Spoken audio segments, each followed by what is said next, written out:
Naron, dito na naman tayo sa another episode ng ating vlogs, Badong Aratilis po. Pag-uusapan natin ngayon, ito po, no, si Yumer Marcial,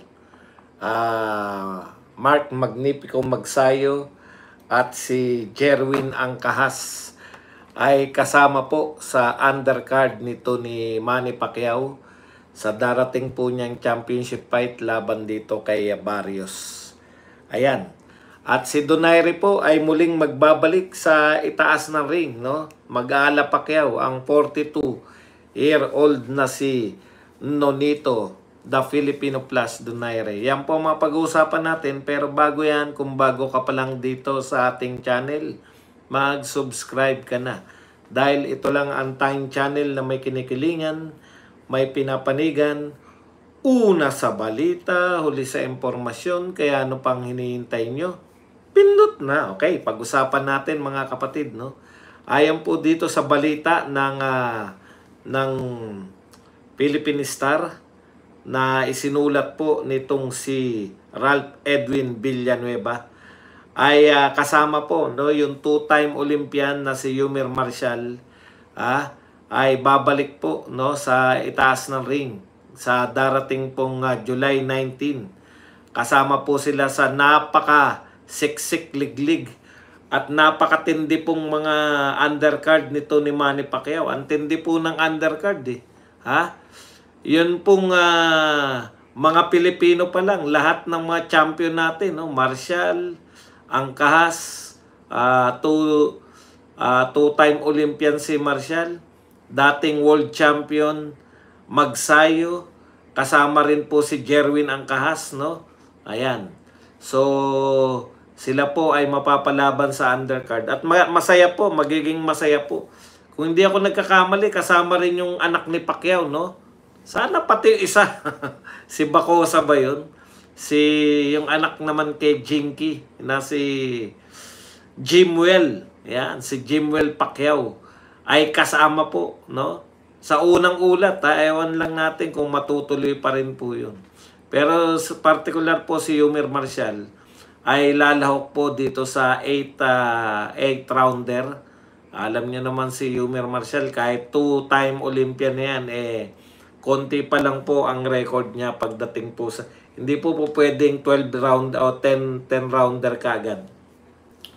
Bata pa naman yan si Marcial, 29 years old. No, pangarap daw talaga ni Marcial itong makasama, no? Dito po maging undercard man lang ng kanyang idol na si Manny Pacquiao. Sino naman po bang ayaw? Nakakapanghinayang, no? Kung sakasakali po sana, no, kung nagkaroon po ng reconciliation. Kahit po yung kay Manny Pacquiao namimiss na rin natin ang ating idol, kaibigan na si Cuadro Alas, ang angas ng Pinas. Halos ngayon lahat po, etong June, darating na June, nilalaban na rin po si Donaire. Nakakamiss po na yung isa sa mga pinakasikat na boxing legend ng Pilipinas. Matatawag na po natin isa po sa pinaka sumikat, no? At hanggang ngayon ay sikat na si Cuadro Alas. Sayang. Sana makita natin na muling lumaban si Cuadro Alas. Sabik na kami sa iyo, Cuadro Alas. Anyways, maganda po yan para sa mga Pilipino, no? Yung pagkakasama po ni Angkahas at saka po ni Tony Magsayo, no? Napakarami na po nilang mga naging laban. Pero dahil malaki po itong laban na to, kailangan lang diyan magandang magandang ipapakita nila. Okay, eto po yung mga iba pa pong undercard. Malulupit po to, no? Siyempre mga Pilipino yan, tayo lang nakakakilala.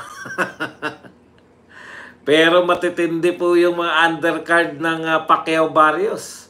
Una po, no, yung kanilang tinatawag na co-main event. Ito pong Fundura Chu. Grabe po yan. Main event po yan. No? Iba ka talaga Manny Pacquiao.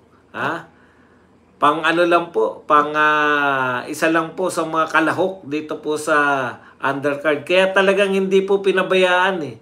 Hindi po to yung eto pong Manny Pacquiao Mario Barrios na labanan.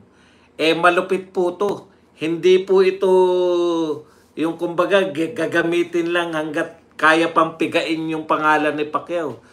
Talagang binuhusan po to, no? Yung mga undercard po, Pondura Chu 2, no? Alam naman natin kontrobersya yung una nilang pagharap dahil kung matatandaan natin, kung hindi ako nagkakamali, round 2 pa lang, no? Tinatagasan na ng dugo itong si Chu. Nakalimutan ko bigla yung pangalan ni Chu. Ano na nga ba pangalan ni Chu? Teka muna, tignan mo. Sinong, ano na nga pangalan ni Chu? Nakalimutan ko yung first name ni Chu eh. Chu pa rin lang. Kilala niya yan. Hindi po, kapatid niya. Kapatid niya yan eh. Okay. Tim Chu. Yan. Kapatid ni Kim. Kim Babauta. Okay. Si Tim Chu po na anak po ni Costa Chu. Yan po yung pinagmula niyan. Sa mga hindi po nakakakilala kay Costa Chu, panoorin nyo po yan. Malupit pong mga boksingero yan nung araw. Yan po, kapanahunan din nila Mayweather yan. Biruin nyo, no? Nagpangapang-abot na. At meron din po si Pitbull. Ang tindi nitong ano na to. Eh dito pa lang lahat ng bawat isa ritong sinasabi ko, ano to eh, mga pang main event po to eh. Si Pitbull po ay lalaban, rematch. Rematch po si Isaac Pitbull Cruz dito po kay Angel Fierro. Ayan po. So, yan po yung nangyari lang po nung February na tinalo niya sa pamamagitan ng puntos. Unanimous decision. Okay, nariyan din po si Brandon Figueroa. Grabe naman tong card ni Pacquiao. Talagang sulit. Ito po yung mga card. Matagal na tayong pinauso kasi nung ano eh. Nung yung Arabianong si Turki Alexi. Si Prince Turki. Ito po. Punong-puno po, no? Talagang dati po ang mga stars lang yung main event. Ngayon po ay kasama na po hanggang kay Brandon Figueroa at Joet Gonzalez. Grabe tong lineup na to. Wala kang itulak sipain. Pero syempre, ang pinakamalupit sa lahat ng may undercard, si Jimwell Pacquiao. Ayan po yun eh. Okay. How I wish, no? Nakasama na dyan hindi pa nagiging undercard ni Manny Pacquiao si Cuadro Alas. Sana tapos na yung mga issue, no? Sana lahat boxing na lang uli. Anyways, sa isang banda naman po, ang 42 years old na si Donaire ay muli pong babalik sa ring at championship din po, interim championship po ang paglalabanan nito ni Donaire sa Argentina. Kaya lang, kinakailangan mo dyan sa Argentina, mga manduruga.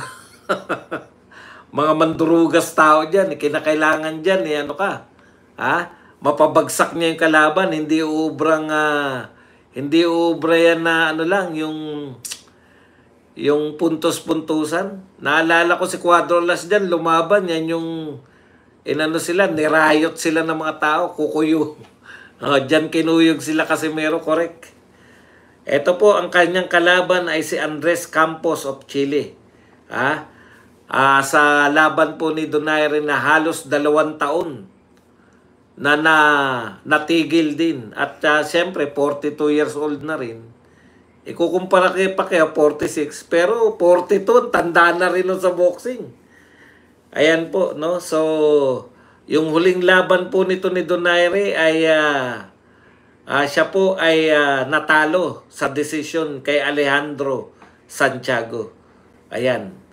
So ngayon po ay pwede na naman siyang makalaban sa interim championship dahil dineklara po ng WBA yung Japanese champion na si Seiya Tsutsumi ay champion in recess. So malamang sa malamang ang mananalo po dito ay dideklara na full-fledged champion pag nangayaw na tong si Seiya Tsutsumi.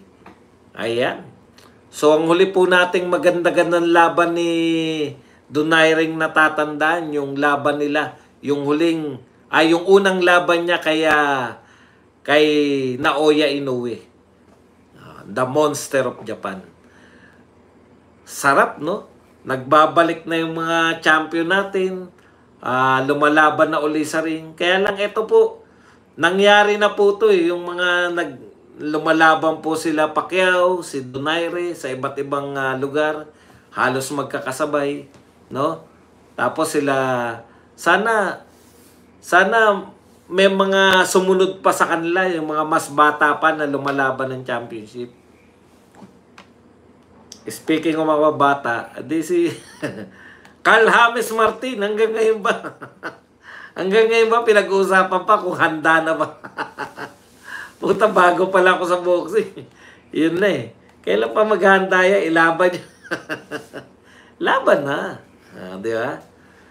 Antindi po ng laban ito. Tsaka pinag-uusapan po talaga tong laban ni Manny Pacquiao. Grabe. Wala talagang wala talagang yung mga greats kasi. Siyempre, usually, yan yung advantage ni Manny Pacquiao. Tapos full ang ganda pa ng card. Sana kumita ng malaki, no? Para balik na naman sa Las Vegas. Masarap kasi sa Las Vegas talaga eh. Parang alam na natin, sanay na tayo. Okay mga kapatid, yan lang po ang update. Ngayon naman ay buksan na natin ang ating palatuntunan. Alam nyo naman yung second part. Sumabay pa yung Usyk Dabwa. Max Promotion, Boss Buds. Okay, sino ba nagpo-promote sa kanila? Kay Manny Pacquiao ngayon. Hindi ko na maintindihan eh. Pero ang galing, no?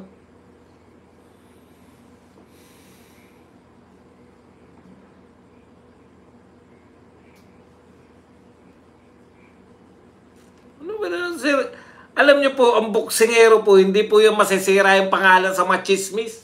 Mahilig kayong mag-chismis. Pag umakyat sa ring yan at nanalo, sa ring po yan, hindi po yung mga chismis mo. Tama na po yan. Mga chismis, sira na pangalan, sira na pagkatao, putang pagkatao yan. Huwag kayong manood ng boxing kung gusto nyo ng mga banal. Manood kayo rin sa Papa sa Roma. Mga banal pala gusto nyo. Doon kayo sa Papa sa Roma manood. Ang mga boksingero po, wala. Lahat ng mga sikat na yan, putya.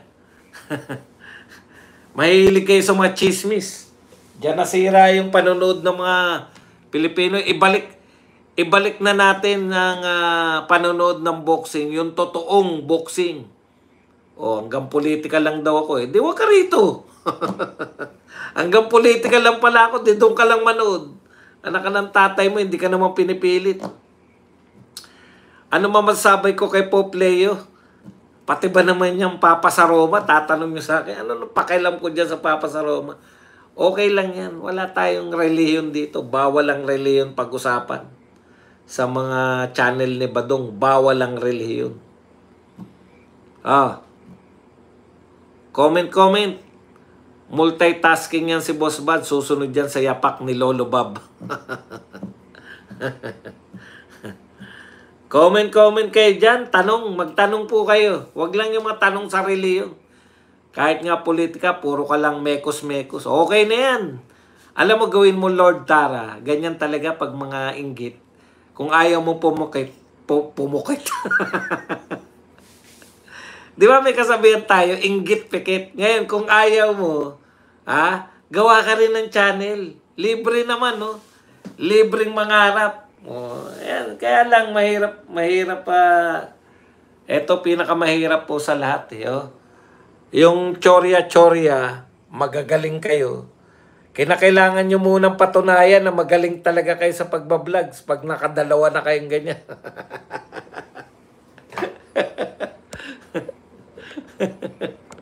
Pag may dalawa na kayo silver button, tsaka kayo magyabang sa akin. May nalalaman pa kayo mekos-mekos ah. Pucha, hindi nyo ba alam? Mekos-mekos kayo. Bakit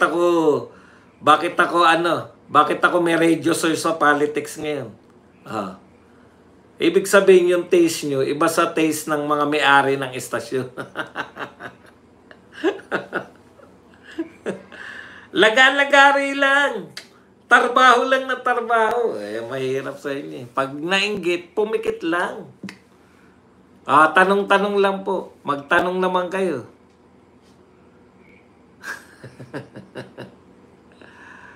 Makabangon pa tayo pag nagtapit ka, puro yabang. Ano magagawa mo? Magtapit ka rin ng magpakabait ka. Ganito mo simulan. Magdasal po tayo para sa kabaitan ng sanlibutan. Wala pong umawat sa'yo. Kinakantsawan mo kasi ko eh. Hindi naman kita yayabangan. Di ba? Kinakantsawan mo ko na mekos-mekos lang.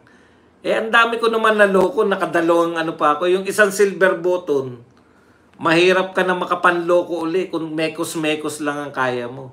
Yun yung problema sa'yo eh. Ha? Akala mo sa'yo umiinog ang mundo, mag-vlogs ka rin. Bago mo ko kantsawan na wala akong silbing vlogger. Sabi mo, minimekos-mekos mo. Sabi mo, minimekos-mekos ko lang. Di madali lang pala mag-vlog. Mekos-mekos mo rin. Ayun lang po ang challenge ko sa inyo. Bago kayo mangantsaw ng mga vlogger, subukan nyo lang. Subukan nyo lang po kasi iba po yung nasa isip lang. Mas magaling pa. Marami na po nagsabi sa akin yan. Mas magaling pa ako rito kay Badong. Hanggang salita lang. Subukan nyo. Kuha kayo ng cellphone, magsalita kayo sa harap. Ganun lang po. Libre po yan. Yung YouTube, Facebook, libre po yan. Wala pong aawat sa'yo. Ngayon kasi, ang buhay ngayon, hindi na po yan pangarapan. Ang buhay ngayon, may pangarap ka, tuparin mo. Kaya mo yan. Panahon na ng AI ngayon eh. Hanggang pangarap pa rin kayo. Di ba? Yun po yun eh. Boss, magandang basehan ba yung exhibition ni Pacman kay Rokia Ann po? Hindi po. Hindi po yan magandang basehan kasi po exhibition nga eh. Hindi naman po nag-practice si Pacquiao ng practice. Hindi po nag-ensayo si Pacquiao ng katulad ng pag-iensayo niya ngayon. 'Di ba? Ito kasi totoong laban to.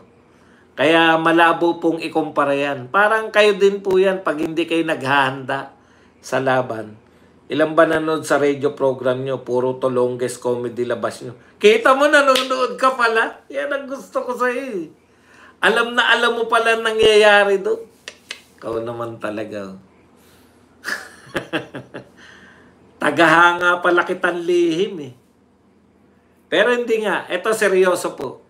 Seryoso po yan. Di ba ang dali lang ng ginagawa ko? Nagsasalita lang ako. Subukan nyo pong itry. Malay nyo, mas magaling talaga kayo sa akin. Kasi yung mga makakapagsabi na tolongges lang ang ginagawa namin. Ibig sabihin, may kakayahan po kayo eh, na hindi nyo lang nilalabas. Ini-encourage ko po kayo. Ilabas nyo po yan. Ilabas nyo po yan. Boss Bads, hindi pa makapag-bail si Tatay Digong. Mahina ata abogado natin. Ilang buwan na siya sa dahig. Ano na lang po, sports na lang po muna. Kasi meron nag-send ng 18 stars. Thank you very much. Kay Andy Reyes na nagbigay ng 18 stars. Maraming salamat sa iyo, Andy Reyes. Pwede po kayo magpakape ha. Magpakape lang po tayo. Ilang percentage kaya ang panalo ni Pacman on your opinion, Boss Buds? Tsaka na po ako magpe-predict pag July na. Wag muna ngayon. Boss, retiro na lang. Wala kang alam. Boss, retiro na lang, wala akong alam. Eh, kumikita pa ako, boss. Humuhusay pa ako, kumikita pa ako eh. Eto na lang payo ko sa'yo. Sino ba yung nagsabi? Loy, Loy, marami kang alam, gumawa ka naman ng vlogs. Kasi kami nga mga walang alam nanonood, 125. Ikaw marami kang alam. Gawa ka ng vlogs. Baka, ako naniniwala ko Naniniwala ko na mas maraming magagaling. Maraming nanonood sa akin nun. Halimbawa, yung kakilala ko nanonood yung nasa NBA, yung magaling, binuslo na, pasok, 3 points. Anong pangalan nun? Dating nanonood lang sa akin yun. Ngayon, napatunayan niya na mas magaling talaga siya sa akin. Pero punong-puno siya ng paggalang pag pumapasok ako sa channel niya. Na si BD Kings. Ganun po, no? Naniwala siya sa kakayahan niya. Kakantsawan niyo lang ako. Yun, hindi po ako kinantsawan na mas magaling ako sa'yo, Badong. Hindi ako kinantsawan nun na magretiro ka na, Badong. Ginawa niya yung nasa isip niya siguro, mas magaling ako rito kay Badong. Ginawa niya. Totoo naman, napatunayan niya. At natutuwa po ako pag may ganun. Ganun po talaga. Meron pong mas magaling sa'yo. Kaya hindi ako na-stress eh. May mga vlogger na na-stress pag may nakakaramdam sila na mas magaling sa kanila. Ako po hindi. Tanggap ko yan. Ganun talaga ang buhay. Laging mas. Alam nyo kung paano ko natanggap yan? Kasi bata ka pa lang, di ba? Halimbawa, lumalaki ka, nararamdaman mo magandang lalaki ka pala. Pero kada lumalabas ka sa lugar nyo, nakikita mo na may mas magandang lalaki sa'yo. Natatanggap mo yun. Ganun lang po ang pagtanggap. Laging may mas sa'yo. Laging may mas matangkad. Laging may mas matalino. Laging may mas gwapo. Laging may mas maapil. Laging may mas magaling magsalita. Normalidad po yan ng buhay. Nung natanggap ko na yun, na may susulpot na mas magagaling sa akin, okay yun, kita nyo. Hindi po ako nagagalit tuwing napapanood ko na libo-libo nanonood sa kanya. Natutuwa po ako kasi dati kong viewer yun eh. Si BD Kings. Ngayon, ang taas na ng niya. Ang taas na ng viewership niya. Maging masaya ka. Baka minsan na-inspired ko siya, di ba? Ganito ang inspirasyon eh. Dalawa eh. Pwedeng negative, pwedeng positive eh. Pwedeng negative, pwedeng positive. Ang galing naman itong vlogger na to. Idol ko to, gayahin ko kaya. O kaya, hindi naman marunong tong na to. Vlogger na to si Badong. Mekos-mekos lang. Di ba? Termino niya yan. Mekos-mekos lang. Mag-vlog kaya ako, tatalunin ko to. Di ba? Yun po yun. Both positive and negative. Makaka-inspire sa'yo yan. Kung magaling ka talaga. Ang problema, may mga tao rin na wala talagang kakayahan. Mahina naman. Nangangantsaw lang. Yun po yung problema doon.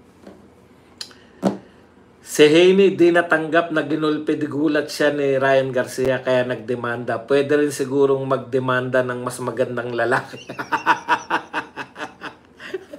Demanda nyo ako ng mekos-mekos.